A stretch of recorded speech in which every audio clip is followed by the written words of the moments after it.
Again, part of the relationship that we will ever have with the people of other nations will be because of folks like the folks in this room who are always fighting for the ideals of America, always fighting for what we know to be true commitment to freedom, to justice, to liberty, and to equality. A few days ago, our administration took steps towards releasing a long-delayed racial equity plan that makes plain what we have long known to be true in this city, that our affordability crisis and our history of racial inequity are bound together across these 5 boroughs. Anyone here heard about the Canal Street raid when ICE came? Who is at Canal Street? Is it just Africans, or do we also have some of our Asian brothers? Okay, so what I'm hearing is Africans and Asians, right? When ICE came over there, everyone they arrested, every single person, guess who he was? Okay, and I was walking down in Harlem, and I saw so many of our African brothers and sisters asking so many questions regarding immigration. Some of them were sleeping outside.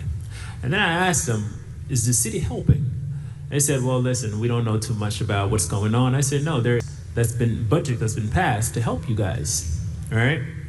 And then I started to dig deeper. Many of these brothers and sisters came into this city uncounted for, and when it was time to allocate budget, it didn't go to them.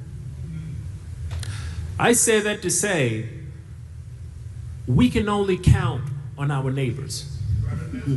We can only count on our brothers and sisters that are here, the church, the protesters, the organizers, because the truth is, black people from across the board are at the bottom of the barrel. That's just the truth. This is not an attack, it's just a fact. For me, speak with your politicians as well.